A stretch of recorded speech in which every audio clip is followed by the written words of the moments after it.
wasn't easy, but as I said, it was the same for both players. I played a good tie break, managed to hang in there. Wasn't really a great tennis display. There was a lot of unforced errors, but in these conditions you want to just try to stay with the other player and extend the punching exchange and try to wait for the opportunities. I did have some opportunities in the beginning of the second set where I maybe could have gotten the break and you know, maybe win the match in the straight sets, but he came back, he played better in the second, and then the third, the beginning was again an important part. The first two games were pretty long. I managed to win those, and then after that I felt like he was getting tired, and that's where the momentum was on my side. But generally, it was just a physical battle between the two of us that played a similar game, and you know, we haven't served that well, so we haven't had many free points. As a matter of fact, with first night or second serve, we needed to earn every single point, work for it, and that's why this particular match was very, very tough. One follow. Early in the week you said life is good without jinxing you. Is this another 2011 we're looking at right now? Well, I hope so, but it's just the beginning. You know, I don't want to predict anything. I don't want to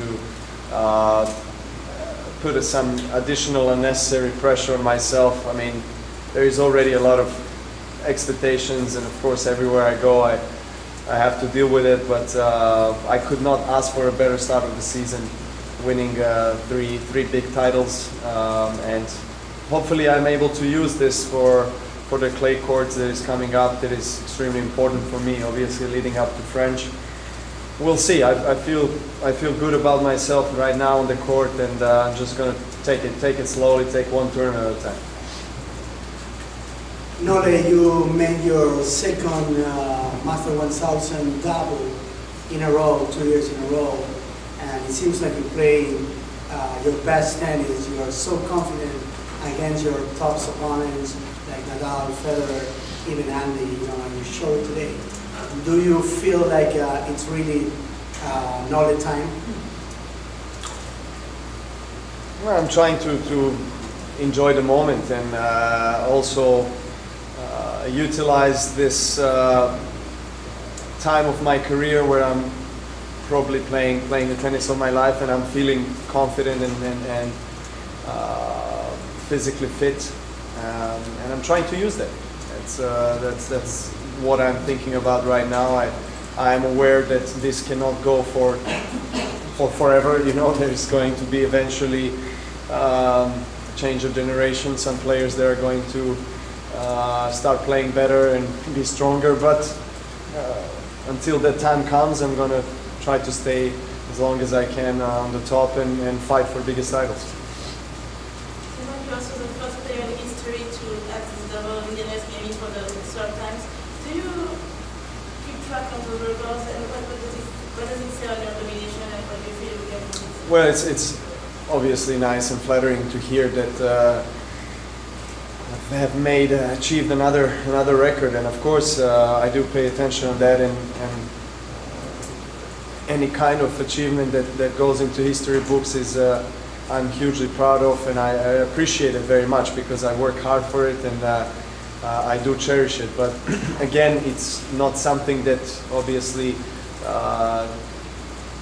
you know, takes away my discipline. You know, it just allows me to motivate myself even more, and I'm just going to try to keep this same kind of routine and mindset that I had so far, which helped me to achieve all these results. As the third set was unfolding, did you have thoughts about what happened in Melbourne with 4-7 and 6-love as well? Not really. I just try to stay in the moment and win every single game that I played in that third set, because I didn't want to give him an opportunity to come back, and I think it was a 4-love game that went also the distance, and we played a lot of points. And I heard a couple of times he was encouraging himself, saying, "Come on," after he saved some break points, and you could see that he wants to. He felt that maybe that's the game. That if he would win, that he can come back. Maybe he was trying as well. He was battling, but I played the very very good third set and allowed myself to win another title. Novak, I wanted to ask about at the end of the second set, that little towel grab, a little exchange where you got a warning. Can you explain from your perspective what happened there? I'm sorry if because I didn't pay attention on the ball boy, and I just screamed at my box. And matter of fact, I haven't cursed at all in my language, but chair umpire gave me a warning for that. That's fine. Okay. Were you yelling in frustration in your box? Yes, I was yelling in frustration. Yes.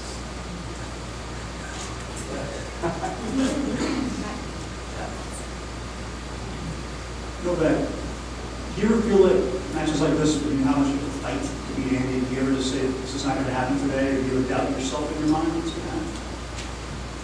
Well, of course, I go through moments of doubt, and as everybody else.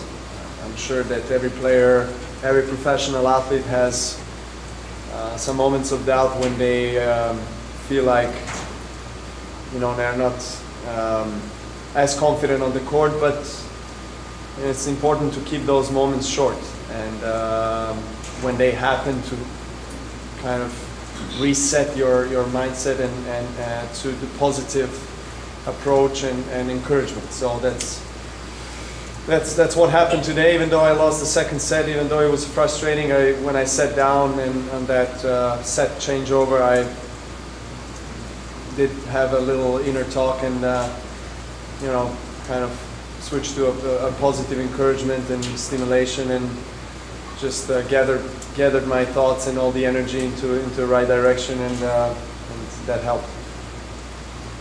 Is there something about Andy, because you go back so far and you know probably how dangerous he is? It's a kind of mental trigger for you to kind of fight through the fatigue barrier, perhaps more than you might do against others? Well, I'm aware of his quality and qualities in the tennis that he can play, and the shots that he possesses, and the talent, the potential. I mean, he's also a multiple Grand Slam winner, and somebody that knows how to play and how to perform in a big stage, and he has won so many big titles, so he deserves respect, and he deserves to be where he is, in the finals of big events, and that's why he's tough to play against. He's one of my biggest rivals, and there's no doubt about that. And I do sometimes play well, sometimes I don't, and that's also because he plays well. I mean, we play very similar styles of games, so we do push each other. It's like playing cat and mouse game, trying to outplay the opponent and outsmart him in certain kind of types of points. But majority of the points that we play against each other are very long, a lot of long exchanges, and it's just physically very demanding, and that's something that I expect whenever I play him. Can you talk a little about your fitness routine and how you've made that such a big weapon of your games, also intimidating portion of the game, and how you've really transformed that part of the game in your early career? Well, that was a big improvement, I think, in my career, just to be able to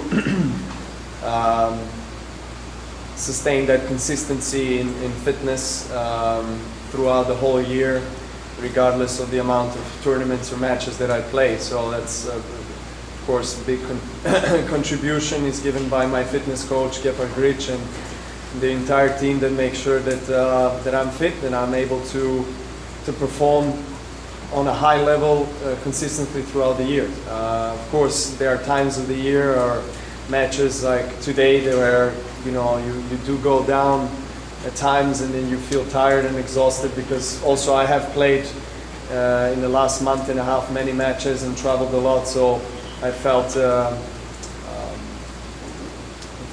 consequence of that a little bit today, but I managed to again rely on this energy supply that I have in my legs and my fitness to basically you know, hold on and make it through all the way to the match and play the third set the way I have played, like I haven't really been exhausted too much, even though we played over 2.5 hours. So that's something that I definitely I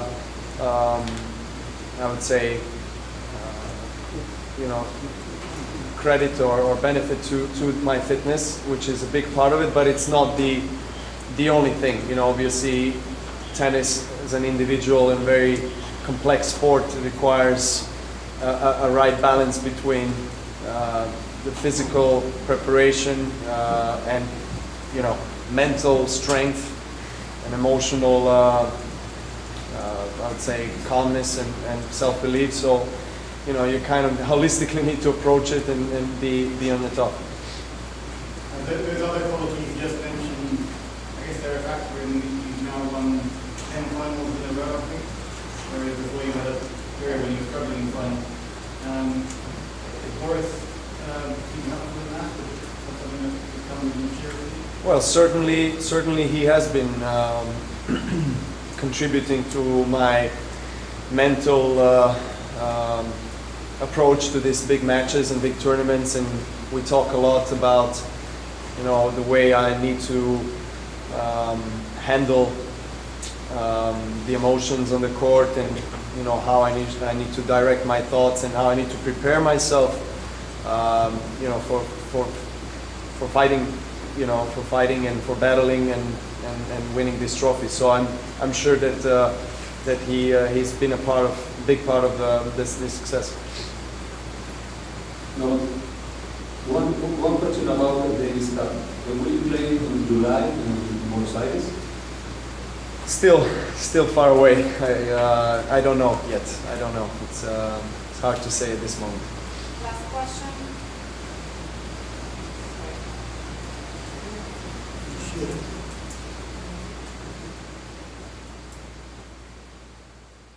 So with your win today, you have 22 Masters career titles, putting you just one behind Federer.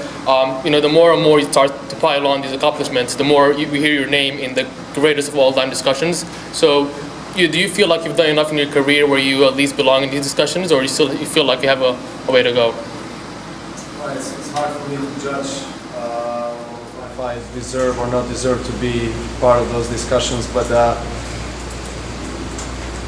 if I do hear that I'm part of these discussions, that's something that of course makes me very happy, and you know, kind of